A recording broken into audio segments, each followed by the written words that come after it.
Every one of us is engaged in a constant conversation, one that no one else can hear. This silent dialogue is often underestimated, dismissed as background noise in the mind. Yet, it is the most potent force shaping the direction of our lives. Think for a moment. What do you say to yourself when no one is around? Do you rehearse fears, complaints, and disappointments, or do you cultivate visions of possibility, strength, and fulfillment? That hidden conversation is not meaningless. It is the architect of your reality. The mind as the creative power. Our inner world is far more active and influential than most of us realize. At every moment, a conversation is unfolding within us. Sometimes it is loud and obvious, and other times it slips by unnoticed, like a faint background whisper. Yet, whether we are aware of it or not, this inner dialogue is not idle. It is not meaningless. It is the silent architect of our experiences, the invisible force scripting the drama of our lives. Many people assume that only their external actions, decisions, and behaviors shape their future. They believe that outcomes are determined by what they do, the opportunities they receive, or the conditions in which they find themselves.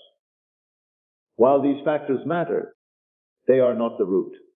The true root lies in what's happening within the mind, the conversations we rehearse in silence, the arguments we replay, the affirmations we declare, the scenarios we imagine, are laying down the blueprint for what we later call reality. Consider the way the mind works when confronted with a challenge.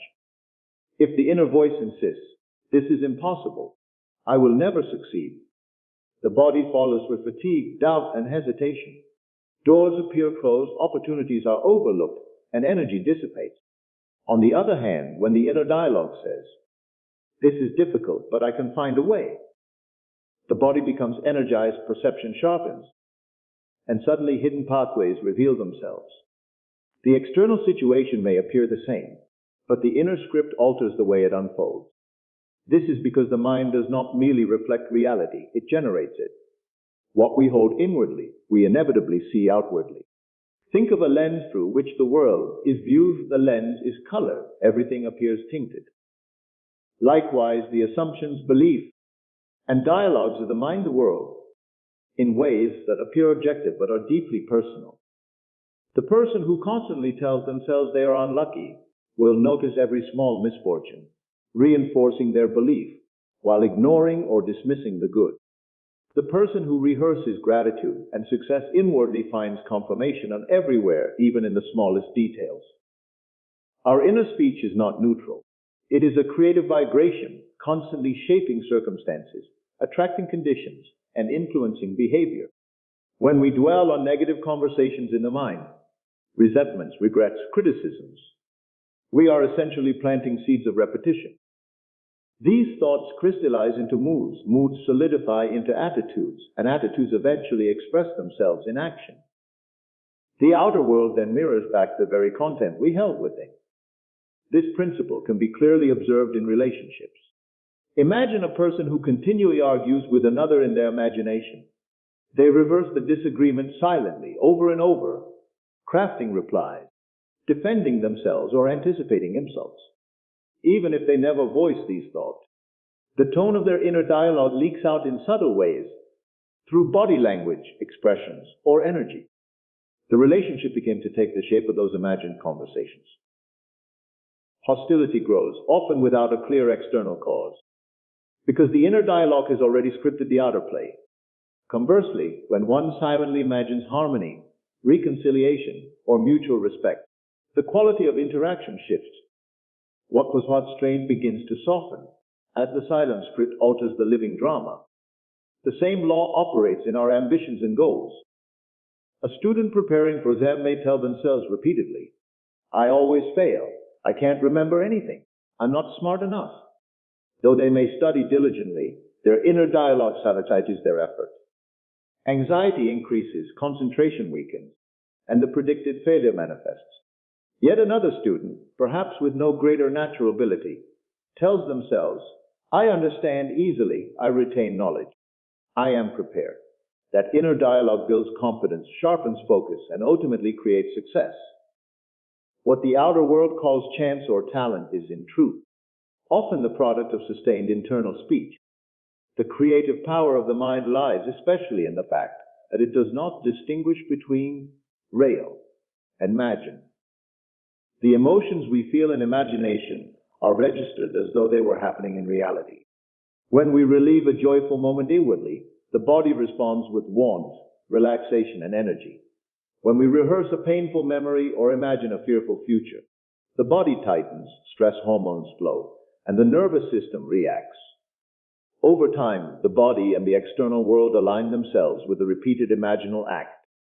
What we dwell on in silence does not remain hidden.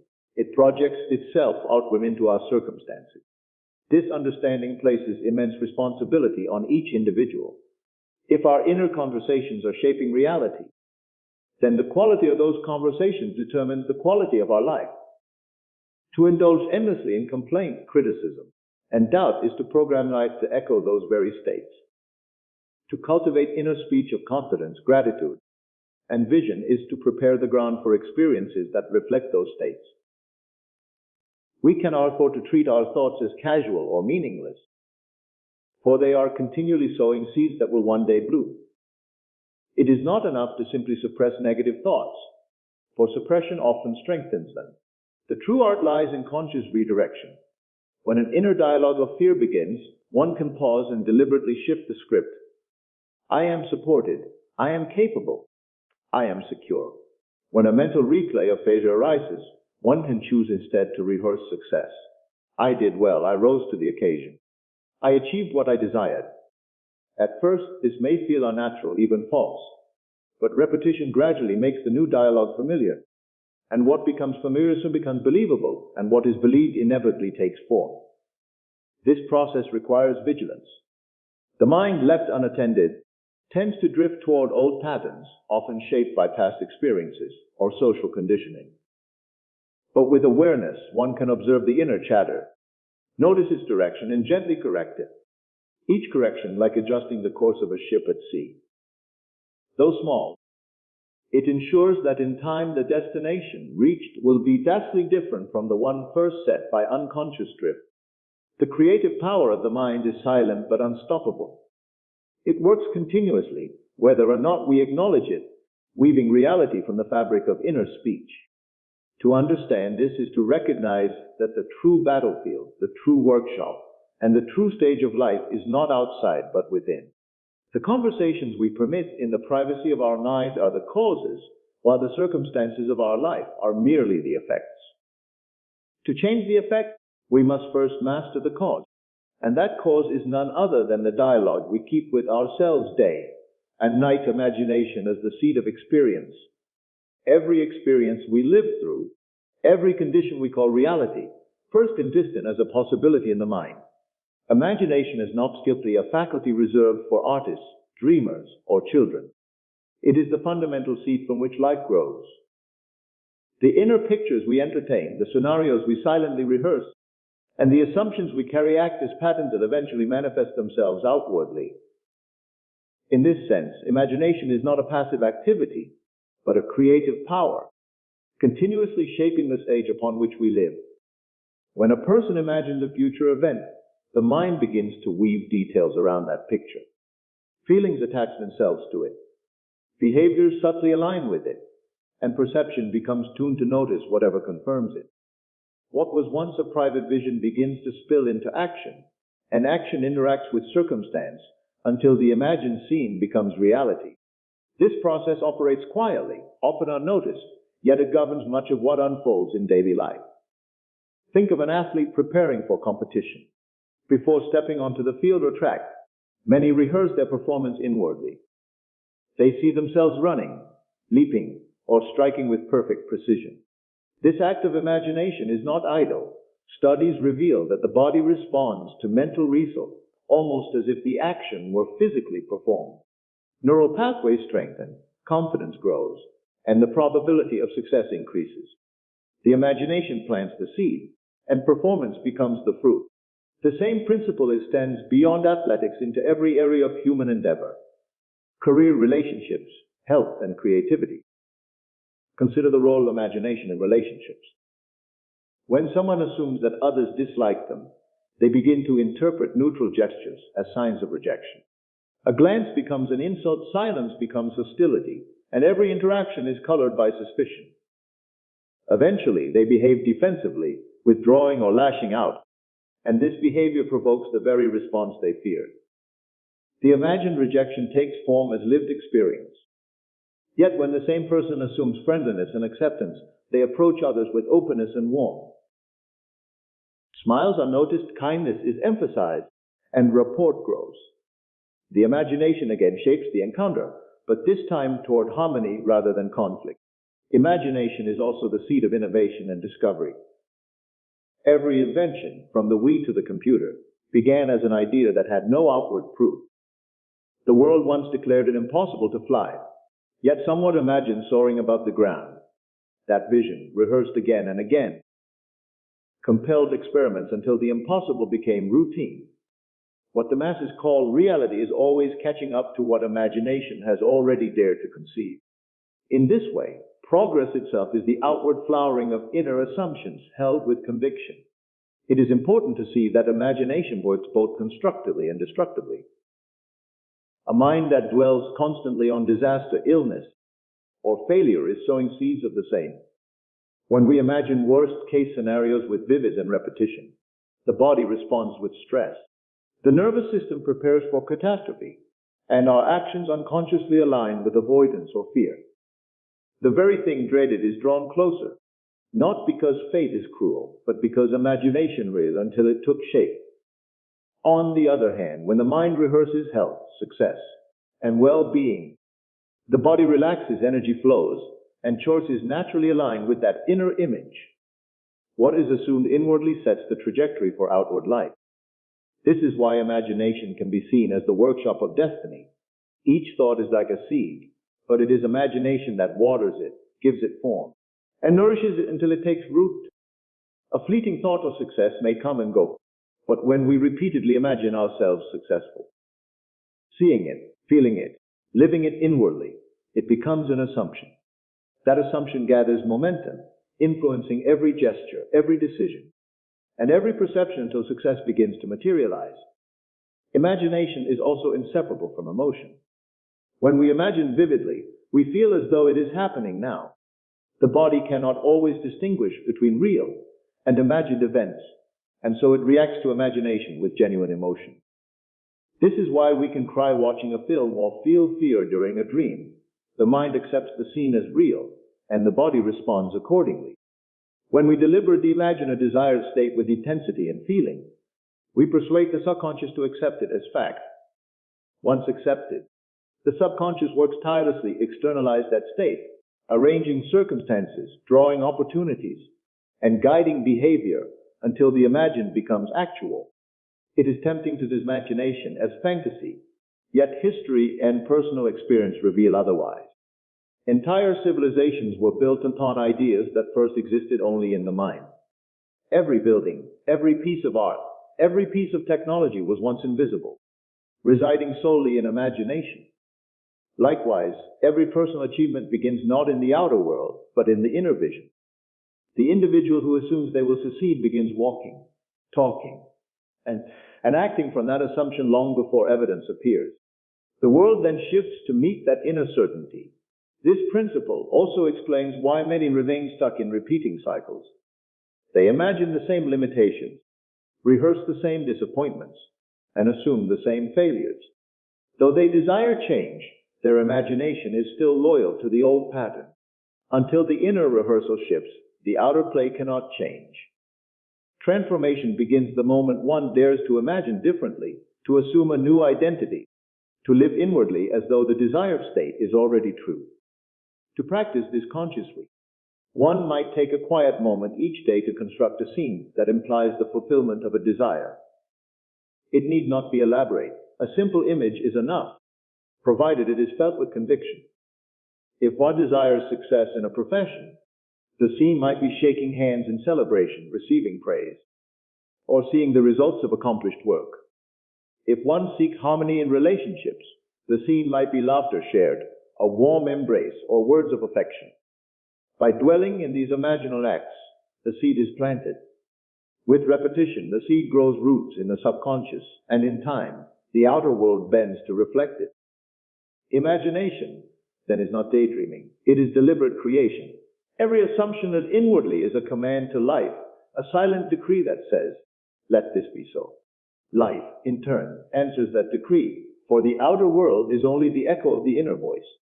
The images we sustain in silence, the scenes we play upon the screen of the mind, are shaping tomorrow's experiences, even as we live today. The law of assumption is a profound principle that governs the relationship between our inner world and the outer experiences we encounter. This principle can be summed up in a simple statement: what we assume inwardly becomes what we live outwardly. The law of assumption rests on the idea that persistently dwelling in the feeling of wish already fulfilled causes life's circumstances to align with that state. It is not mere wishful thinking, nor is it passive hope. It is the deliberate act of embodying in consciousness the reality we desire until it hardens into fact. To understand the law of assumption, one must first grasp the role of states of consciousness. Every person is not defined by what they desire, but by the state they occupy. A state is not a passing mood, but an abiding sense of being. One individual may live in the state of lack, continually feel that something is missing. Another may live in the state of abundance, carrying the quiet assurance that their needs are always met. Outwardly, both individuals may be in similar conditions, but their inner assumptions differ, and in time, life bends to reflect those assumptions. The key lies in persistence. Anyone can momentarily imagine themselves successful, loved, or fulfilled, but unless that assumption is sustained, it rarely bears fruit. The mind quickly returns to old habits, rehearsing doubts and limitations, and the fleeting assumption dissolves. To apply the law of assumption effectively, one must return again and again to the inner state of the wish fulfilled, saturating the mind with its feeling until it becomes natural. Once natural, it becomes a lens through which reality is perceived, and perception is always the seed of experience. This is why the law emphasizes feeling rather than mere thought. A thought alone can be brushed aside, but a felt assumption penetrates the subconscious. When one feels as though a desire is already realized, the body, emotions, and imagination respond in harmony.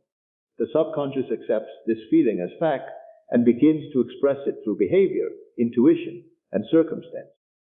Life events appear to rearrange themselves, but in truth, they are only responding to the inner shift that has already occurred. Take, for instance, the example of someone seeking a new career. If they approach the goal with the assumption, "It is difficult, no one will hire me, opportunities are scarce," they carry a state of lack and rejection. Their actions may be half-hearted, their interviews filled with nervous energy, and their perception tuned to every setback. But if they persistently assume, "I am already established in my ideal work, I am valued and sought after," they embody the state of success. This assumption alters their demeanor, radiates confidence, and directs their attention to possibilities they would otherwise overlook.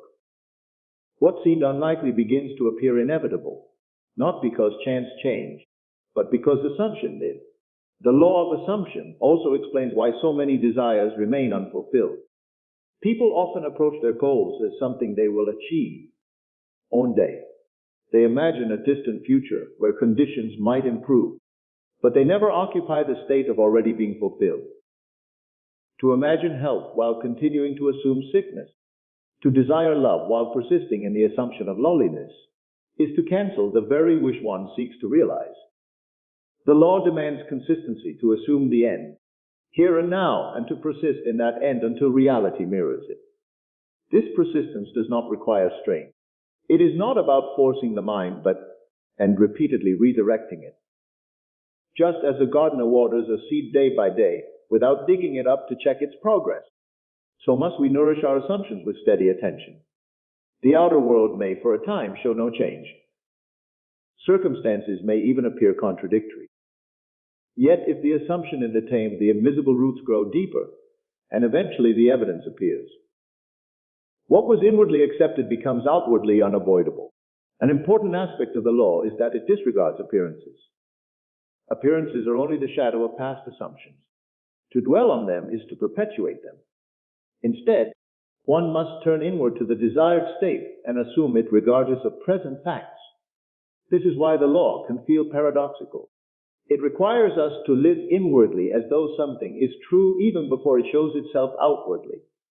To the untrained mind, this seems like denial or fantasy. But those who practice it discover that life consistently conforms to the assumption once it is truly felt and persisted in. Consider relationships. A person who persistently assumes they are unloved will notice every sign of neglect, magnify every moment of indifference, and unintentionally behave in ways that invite rejection. Their outer world faithfully reflects their inner assumption. But if that same individual begins to occupy the state of being loved, cherished, and valued, their behavior softens, their energy radiates warmth, and others naturally respond. The law does not discriminate. It simply outpictures the assumption, whether noble or limiting. The law of assumption also reveals that freedom lies within. We are not bound by circumstances, but by the states we occupy. At any moment, one can revise an assumption, exchange one state for another, and thereby shift the trajectory of life. This is not achieved by struggling against outer conditions, but by entering inwardly into the desired state and making it one's dwelling place. The question is never, how will this come about? But rather, am I assuming it is already done? The how is the domain of life itself, which arranges events in ways the rational mind cannot predict. To live by the law of assumption is to recognize that the inner world is the cause and the outer world the effect. Persistently assuming the feeling of the wish fulfilled is not simply positive thinking, it is the act of creation itself. The inner state, once persisted in, must externalize, for life has no choice but to echo the assumptions we hold most deeply. In this way, assumption becomes destiny, and by mastering assumption, one masters the direction of their life. The silent dialogue within remoments the day. A conversation is unfolding in the privacy of the mind. No one else hears it, yet it is constant, shaping how we feel, how we act, and what eventually becomes of our lives. This silent dialogue within may seem harmless, a stream of words and images passing unnoticed, but in truth it is the scriptwriter of our destiny. Each phrase we repeat to ourselves, whether whispered in despair or declared in confidence, plant seed that tomorrow must harvest. Self-talk is not a modern discovery, it has always been present. From the moment we wake to the time we sleep, our minds are engaged in interpreting, labeling, and narrating experience. When a challenge arises, the inner voice responds, sometimes with encouragement, other times with criticism. When success appears, the dialogue interprets it either as confirmation of worth or as temporary luck that may soon fade. The content of this internal monologue is not idle entertainment. It is the foundation upon which attitudes are built and actions are taken. Imagine two individuals facing the same obstacle. The first says silently, I cannot handle this, I am not capable. The second says, this is difficult, but I will find a way. Outwardly, both encounter the same condition, but inwardly their dialogues diverge.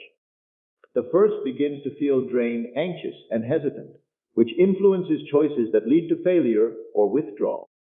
The second feels energized, creative, and resilient, which influences choices that lead to progress and eventual success. The silent dialogue within creates the path each one walks. What makes this inner conversation so powerful is its persistence. A single thought may pass without consequence, but repeated self-talk embraces patterns into the subconscious. Over time, these patterns become assumptions, deeply held beliefs that operate automatically. The person who constantly tells themselves, I am unlucky, will soon experience life through that lens, noticing every mishap, interpreting events as proof, and overlooking blessings. The person who affirms inwardly, things always work out for me, begins to perceive opportunities, attract cooperation, and interpret even setbacks as stepping stones. The dialogue within becomes the script, and life faithfully acts it out. This is why it is said that words are creative. Even when spoken only to ourselves, words carry weight. They direct attention, stir emotion, and establish expectation. When the self-talk is uplifting, it writes a future of hope and growth. When it is defeating, it writes a future of struggle and despair. What we continually tell ourselves becomes what we eventually live. Consider the influence of inner dialogue on relationships.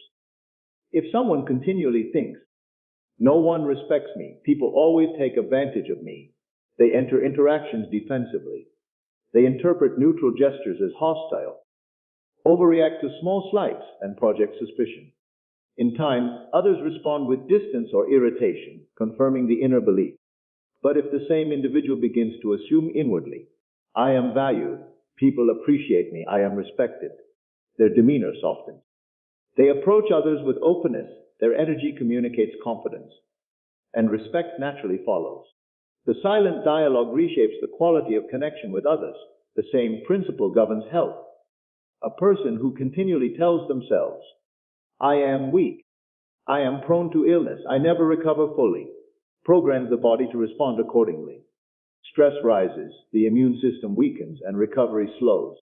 Another person who inwardly affirms, "I am strong, I am healing, I am resilient," sends a different message to the subconscious, which influences biological processes in ways science is only beginning to understand. Though both may face similar challenges, their self-talk determines their experience of health and vitality. What is remarkable about the silent dialogue is that it often operates unnoticed. Many people are so accustomed to the tone of their inner voice that they no longer question it. They believe their self-talk is an objective reflection of reality, when in truth it is a self-fulfilling prophecy. To observe one's own inner speech is to discover the hidden engine behind much of life's circumstances. The first step to change is awareness, listening carefully to the words spoken within. Once awareness grows, the dialogue can be reshaped. When negative phrases arise, "I can't do this," "I am always failing," "nothing works out for me," they need not be accepted. They can be replaced with new scripts. "I am capable," "I am improving," "life supports me." At first, these new statements may feel unnatural, for the subconscious is accustomed to the old pattern. But with persistence, repetition, and sincerity, the new dialogue takes root. What was once a foreign phrase becomes familiar, and what is familiar eventually becomes belief. Belief, in turn, becomes experience.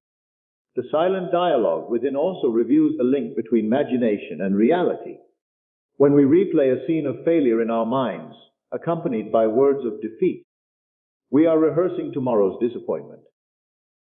When we rehearse a scene of triumph with words of encouragement, we are preparing tomorrow's success. The mind accepts these rehearsals as present facts, and the body and environment soon follow.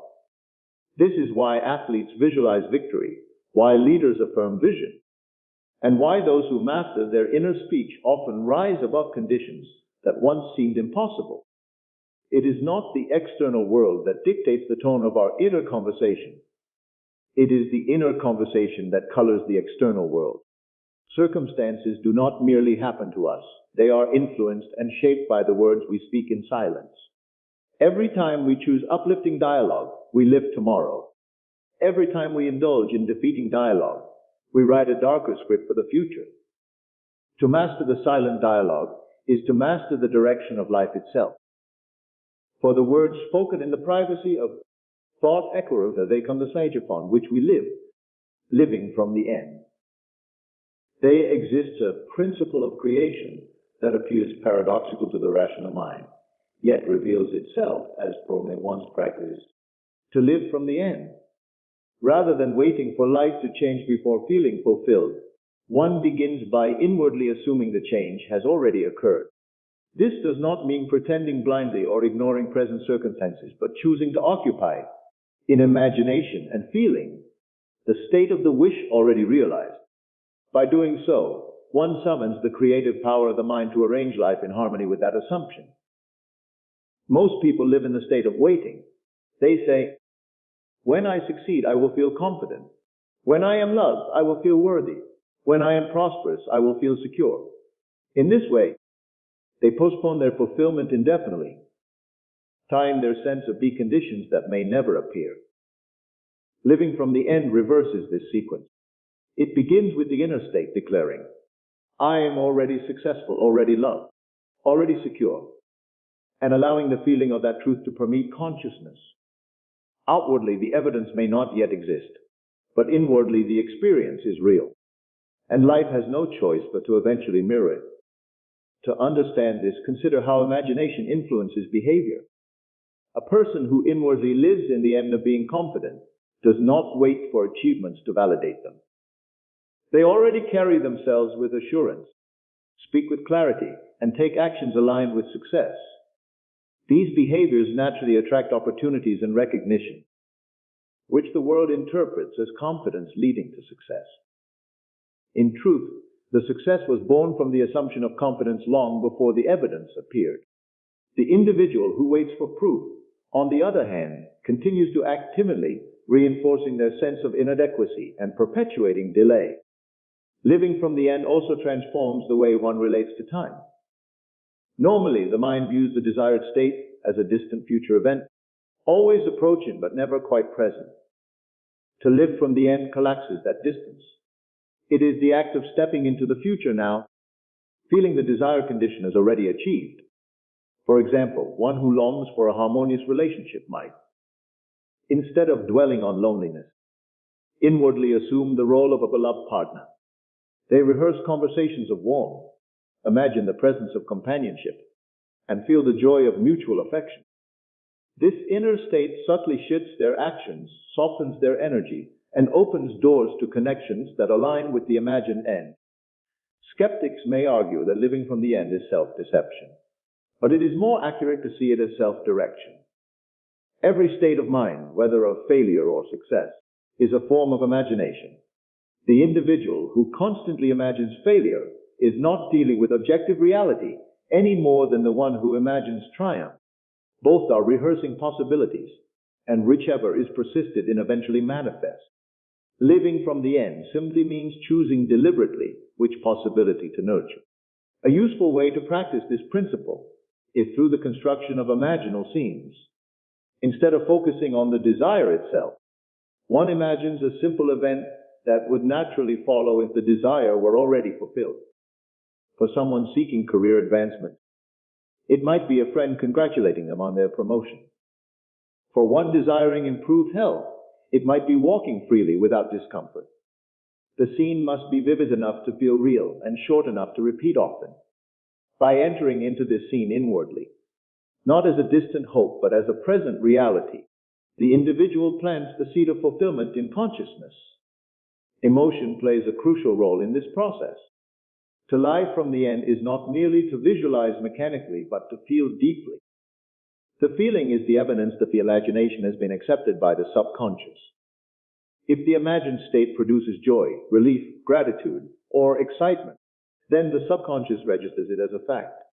The body, emotions, and circumstances soon align to sustain what the mind has already claimed. Without feeling, imagination remains weak. With feeling, it becomes irresistible. This principle, also the power of identity. Every desire points to a new version of the self. To live from the end is to embody that self now, without waiting for permission from the external world. The person who desires abundance must assume inwardly, I am abundant. The one who seeks freedom must feel, I am free. By taking on this new identity, one's thoughts, words, and actions naturally follow. Life then reflects the new identity outwardly, for the world is always a mirror of the self one assumes to be. Living from the end requires discipline, because appearances often contradict the action. A person may declare, I am prosperous, while bills pile up. They may affirm, I am loved, while relationships seem strained. The temptation is to abandon the assumption and return to the old state of waiting. Yet persistence is the key. Just as a seed planted in soil does not sprout immediately, an assumption requires time to bear fruit. During that time, one must continue to live inwardly from the end, refusing to be swayed by appearances, knowing that appearances are merely the residue of past assumptions. This way of living also cultivates trust. To live from the end is to surrender the how of fulfillment. The rational mind wants to control the sequence of events, but imagination operates beyond logic. Once the state is assumed inwardly, life arranges itself in ways too intricate to predict. Unexpected meetings, sudden opportunities, or subtle shifts in perception begin to occur, all aligning with the assumed end. The individual's task is not to force the outcome, but to remain faithful to the state they have inwardly accepted. When practiced consistently, living from the end dissolves the gap between desire and fulfillment. The individual no longer longs anxiously for change, but rests in the assurance that the change is already theirs in consciousness. From this position of inward completion, they act, speak, and move through life with a quiet confidence. Circumstances bend, people respond, and events unfold in harmony with the inner state. The outer world eventually reflects what was first lived inwardly, proving that the end assumed in imagination was the seed of experience all along awaiting responsibility. To recognize the creative power of the mind is to awaken to a profound responsibility. For as long as one believes that life is shaped entirely by chance, circumstance, or the actions of others, there is little sense of personal accountability for the direction events take. One feels like a passenger on a vast, unpredictable sea, subject to storms and currents beyond control. But the moment it becomes clear that thoughts, assumptions, and inner dialogues are actively shaping experience, the role shifts from passenger to navigator. With that recognition comes the responsibility to guide the mind consciously, for neglecting this power is to allow life to drift aimlessly. Many people resist this responsibility because it dismantles familiar excuses. If inner states are the true causes of outer conditions, then one cannot fully blame society, environment, or upbringing for continued struggle. These influences are real, but they are not ultimate. Beyond them lies the individual's ability to choose thoughts deliberately, to shift assumptions, and to redirect imagination toward new outcomes.